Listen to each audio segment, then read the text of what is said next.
Hello, Kamal. Could you please turn on your mic and camera?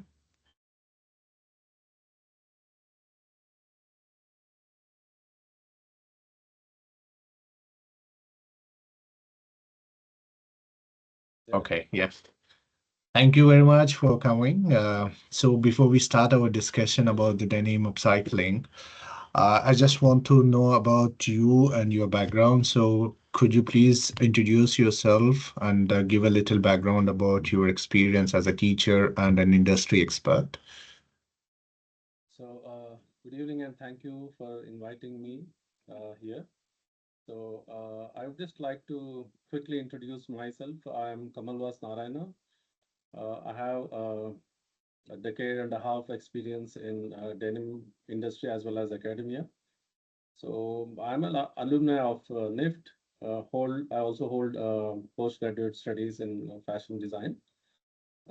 Besides that, my extensive experience in domestic industry of denim, as well as exposure to a lot of international brands while working with mills and as well as export houses, has given me a good understanding of denim and also uh, supply chain, sorry, value chain across the fashion industry, right from fiber, yarn formation to final finished garments. And recently, I've been with academia from last 5 years, teaching various subjects related to fashion entrepreneurship, denim, menswear, menswear as well. Yeah. Mhm. Thank you.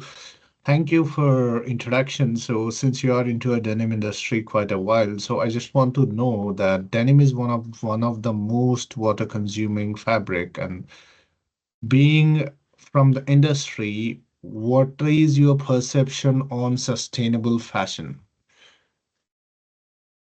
Um, as we know, denim, a pair of jeans consumes more or less about 5,000 to 8,000 liters of water, depending on the kind of process it goes through, right? The fiber to yarn conversion and then denim fabric manufacturing, which consumes a lot of, which is very water intensive and resource intensive. At the same time, garment making, and then comes the washing process, wherein a lot of water is involved.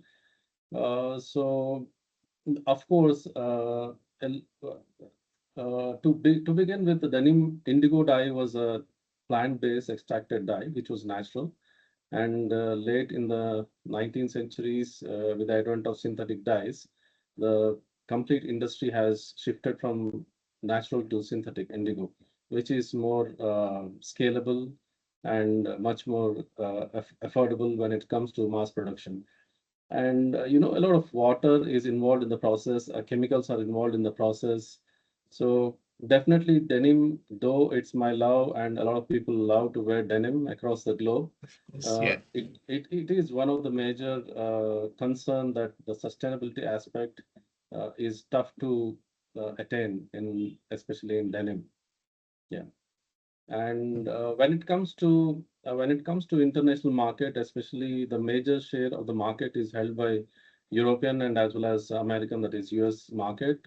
I believe near about 1 to 1.1 billion of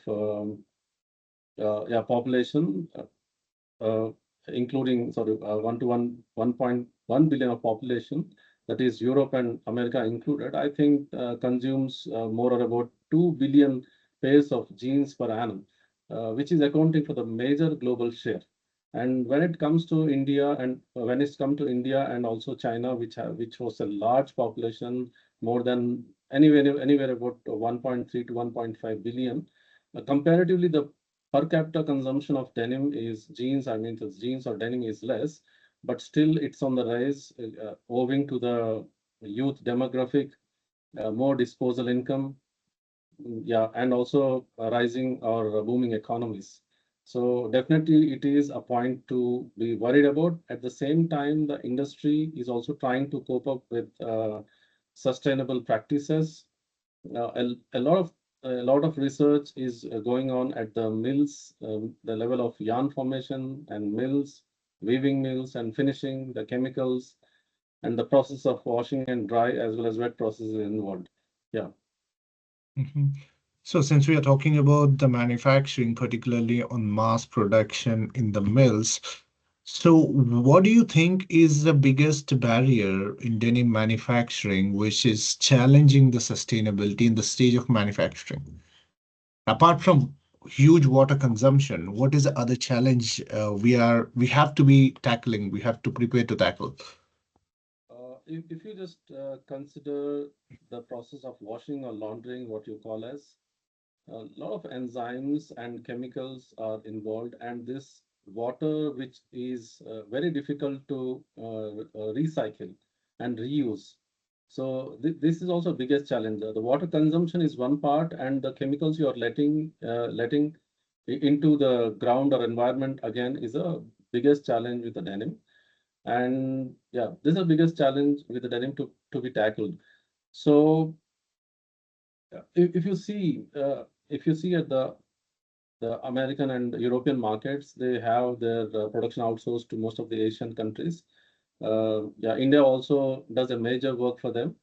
And when it comes to their production facilities or maybe the sourcing units out here in India, the norms or compliance are little more stricter stringent when compared to domestic market. But domestic market doesn't really stick to compliance, and over top of that, it is price sensitive. So a lot of water which is used for washing these garments and the chemicals, the enzymes or whatever you call them, all these are let into the open drains and they are polluting the nearby water bodies. It could be ponds or Exactly, lakes yeah. or even the rivers. So slowly these chemicals percolate into the groundwater system, and it becomes a larger hazard over a period of time. The water becomes what you call non-potable for drinking or any other agricultural use. Yeah, seriously, when I was doing a research about the water contamination, I have seen this river in Bangladesh, which is Borganga River. River got catched fire. Oh, Okay, there was a surface of the river which was burning. So mm-hmm. you can imagine the level of contamination in that water. So anyway, so to tackle this, what do you think? What do you think the role of the institutions and universities? Just like let's say you're working for the Voxen University, Okay. what role does the universities and research institutes play in influencing the consumers as well as the future designers? Okay. Sorry, I would like to add a point on the before question before prior to this.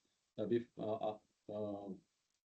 Later, I could get back to the recent question, that is the role of Sure, sure, universities sure. being played. So, though there are a lot of policies in place, policies in place in especially in India, because we are talking on the domestic market. So I'm just trying to put that perspective. So there are policies in place which are outdated and which doesn't meet the expected standards.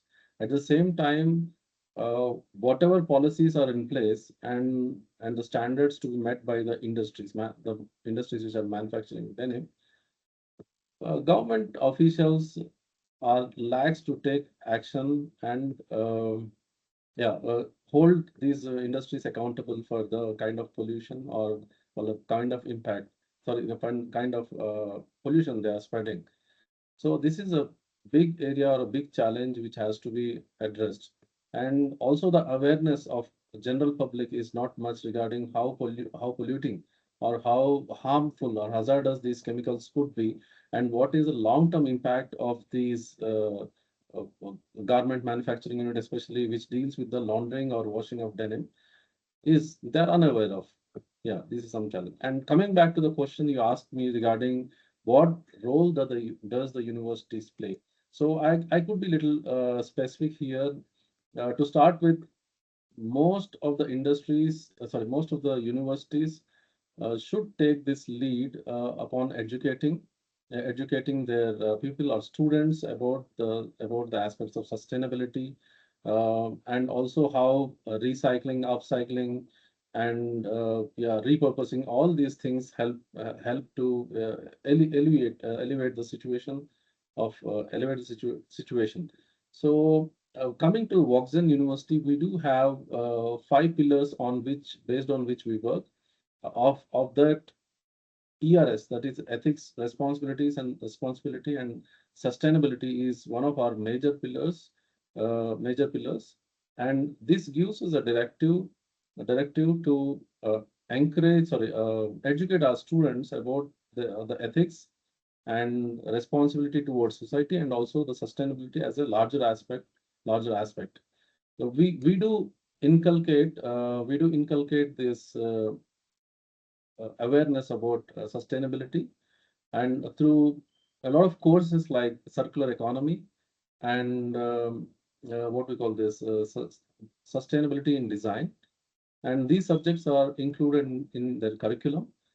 Besides that, we do also encourage them to take up a lot of research towards developing sustainable material, collaborating with other labs outside, as well as we do encourage them to compete, what we call,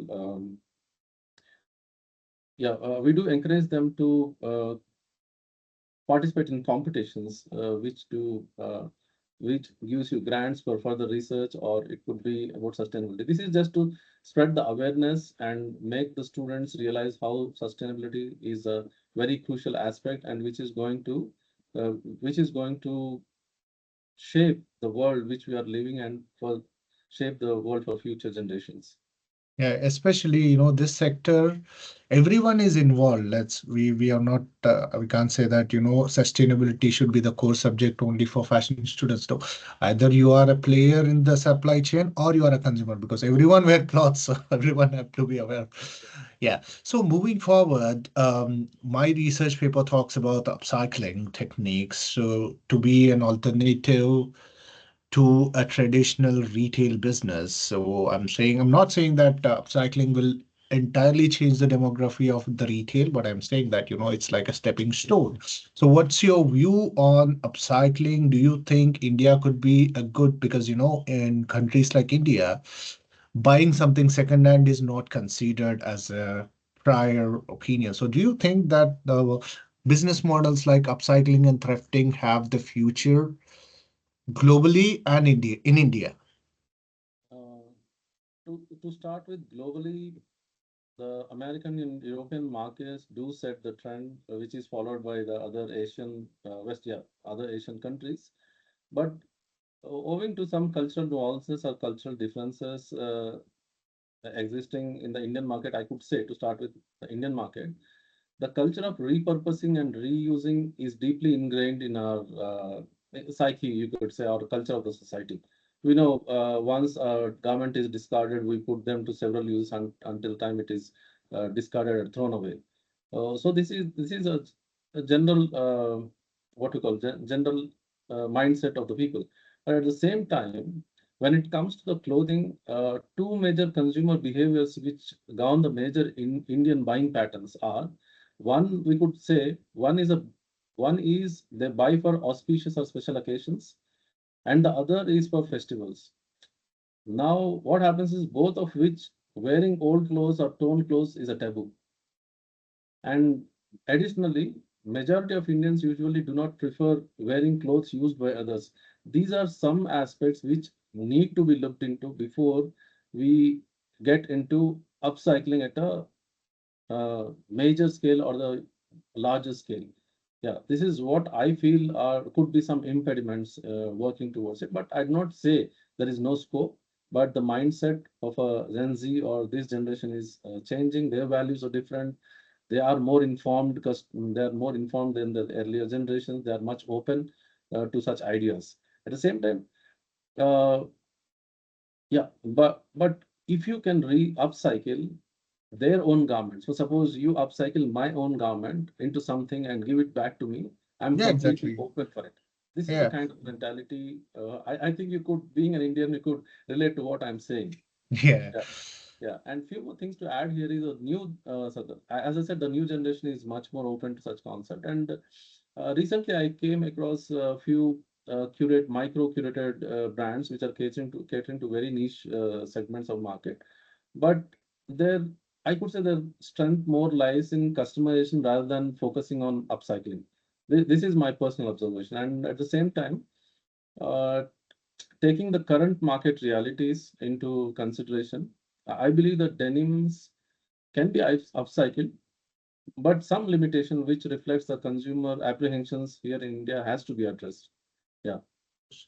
So So, what can we achieve out of all this? I'm sorry, I just yeah, yeah, please go ahead. Yeah. continuation. So what can we achieve out of all this? Maybe we can extend the life of denim by just upcycling the same products, maybe adding on some more details, or maybe a little embroidery here and there. Maybe, yeah, it could be anything. Yeah, personalizing.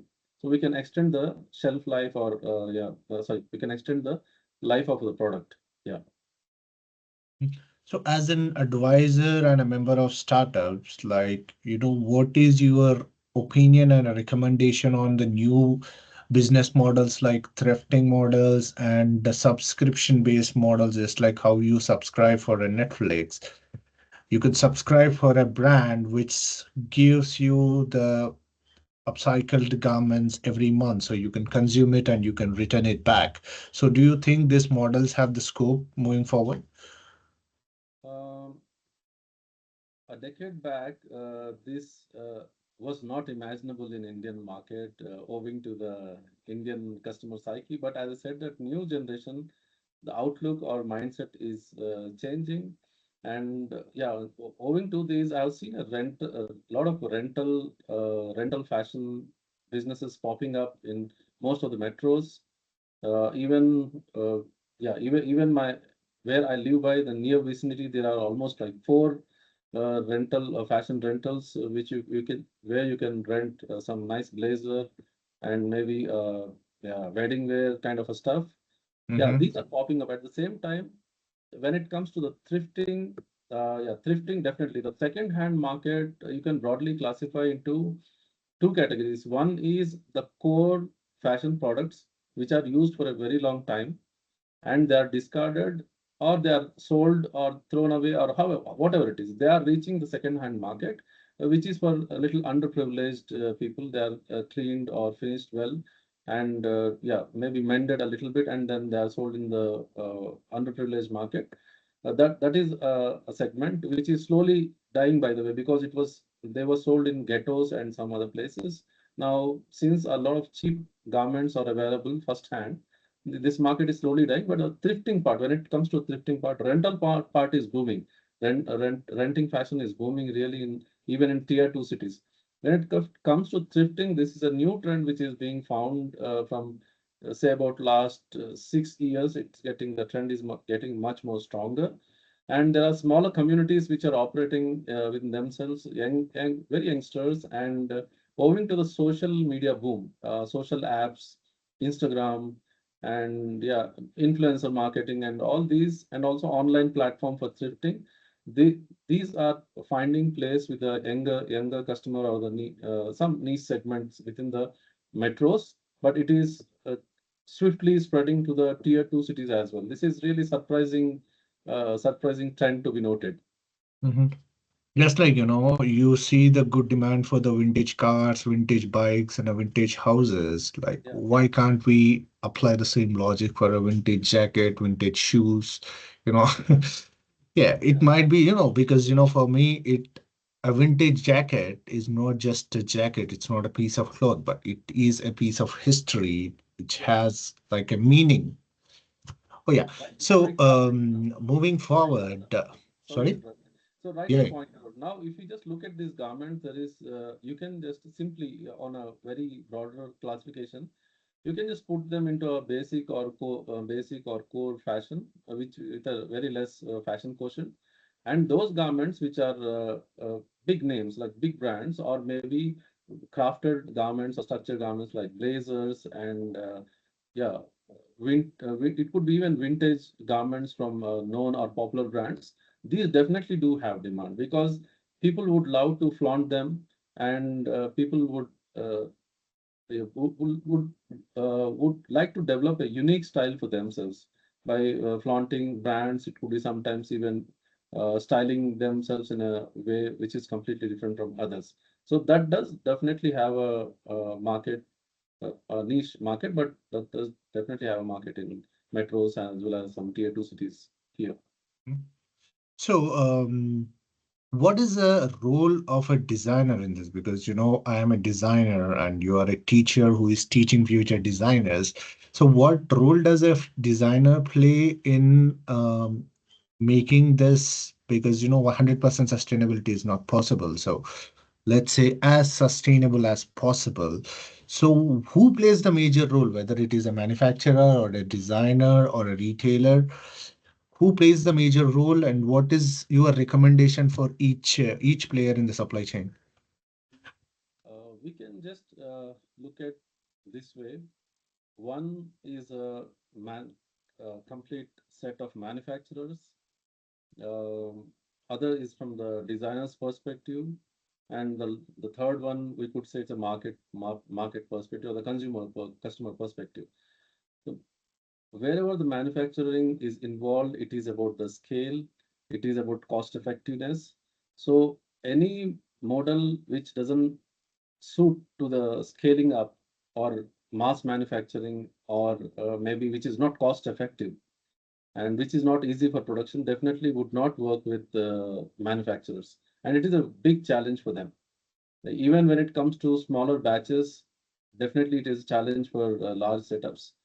So of late, we could see uh, this smaller setups are evolving, like smaller setups in the sense smaller manufacturing setups with less capacities are increasing because to uh, tailor to meet the tailored needs of a very niche segments or a smaller segment, or maybe the small or micro brands. So new brands are popping up to meet the requirements. Smaller setups are evolving, but definitely it is a big challenge for the large manufacturing setups. But wherever mass manufacturing and scaling is involved, costing is involved, this is a challenge for them. The sustainability has to work in a way that it is scalable and it is also operational friendly. That is one thing. And when you look at from the point of designer, I believe that more than any other field, a denim designer need to be technically sound, understanding his fabric, what the process it goes through, and what is the impact it creates while when you wash them, and whether the fabric is of a low impact or a high impact, and the kind of chemicals, enzymes, and other chemicals which are going into washing and dyeing processing of the garments. And finally, the clearly understand the trend or the trend of the customer, so that he or she doesn't make design choices which would end up in the shelf unsold, or which would be leftovers. Yeah, this is a big challenge for a designer. Understanding, picking up low impact, right, right fabrics or right raw material. It could be low impact chemicals involved in processing, and understanding the right trend. And the third part is the consumer or customer, who's the end in the chain. Sorry, who is the tail end of the chain on the retail. So the consumer also has to be educated. So who takes the onus of educating this consumer or customer? One is the brands have to play a role, the government has to play a role in it, and also independent bodies can also play its role. And as an educator, we also do this selflessly because this is a need of the hour, and we know there's no planet B. We already have done enough damage, Yeah, exactly. which is irrevocable and which is, yeah, it can't be rebound. Yeah. Yes, of course, I agree. I can't agree more than this. So my last final question before we close the session is that what is your recommendation for the future professionals like me, who is aiming for the denim industry, particularly in upcycling and sustainability? So from the point of Indian market perspective, since I'm based out of this place, I'm not much aware of the European market, though I go through some articles and columns. Of late, there are good number of brands which are like D2C brands, and also some small brands which are evolving in the market, which could cater to such requirement. They are very sustainable, right? The sustainability level, you could say, I could give them 5-star rating on it. You would ask me how. So I have come across a lot of brands like Cora Denim and a few more I could recall, 1111, and also uh, Daisy Tutes, I think. Daisy Tutes, yeah. And these are denim which are khadi denim. They're khadi denim. What does khadi denim means? It's hand spun, it is hand woven, and it is dyed in natural indigo dye. So there is no way it is polluting the nature, and it is completely sustainable. And yeah, it is completely sustainable. This is a way to go. Definitely, these are not easy to scale up and mass manufacture, but they're able to manage considerably well. Yeah. And recently, the Arvind, not recently, a few years back, I think almost 6, 7 years back, Arvind Mill also tied up with one such local manufacturer, local manufacturer, like handloom manufacturer from Gujarat, to procure some fabrics. Whatever amount of fabric they could procure, the selvage, hand woven, hand spun fabrics, these were exported internationally as well. So this is happening, and also custom-made garments out of waste and upcycling. What is this brand? I couldn't recall. I think Doodleage. Yeah, Doodleage is one such brand which is making statement jackets and upcycling stuff and selling it to celebrities, as well as very loyal customer base it has. So definitely this is a way to go. And maybe this could be, I'm not at a position where I could predict, but a future is for smaller and more niche brands rather large scale brands. This is how I look at it, and it is also sustainable friendly. Yeah, Okay. where So then wherever what? mass, yeah, so please. Then why, how about the pricing? Because if you are making it by hand, obviously price goes up, and it couldn't meet the demand, and obviously it hits the price. So how, how Rightfully pointed. Sorry, please complete your question. I'm sorry. yeah, saying how could obviously there's no point that they can compete with the mass manufacturers, but still, how could they get the luxury? Because handmade is luxury from luxury category at least to the premium category. I'm not saying lifestyle category, but somewhere between the lifestyle and luxury, there should be like a category called premium category where someone who could pay a little more extra for sustainability could take it. So how do you think the pricing could be tackled? Yeah, the biggest challenge here is customer mindset. Uh, we have to work towards shifting the minds of the customer. I know this is a biggest challenge anyone would face, but until unless the fashion doesn't slow down and people don't take up slow fashion, it is really difficult to scale such products up and sell and meet the consumer demand, uh, which is, as of now, I think most of the market is driven by consumer economy. There's so many, I said, there are billions of pieces of garments selling each year and billions of them discarded as well. So since the consumer mindset shift isn't in our hands, the focus could be on how do we scale up this at least to a proportion where we can meet the demand of the market at the same time, as you pointed out, not being in the premium segment, rather being just affordable, or maybe affordable, premium affordable, whatever you call it, maybe in that segment. Definitely with some subsidies extending from the government, and maybe yeah, some incentives for being sustainable. These could be It's like let's say some tax changes in the redemptions. policy. Yeah, it could be like tax relief from the tax. It could be exemption from the export duties. All these Exactly. could definitely play some relief or role in yeah, elevating the situation to where they can sell in that bracket of affordable premium, or maybe bring down the price to that area. Yeah. Yes. Thank you very much. I really enjoyed the discussion, and we have covered a lot of area. And yes, you have given the good insights of tax redemptions.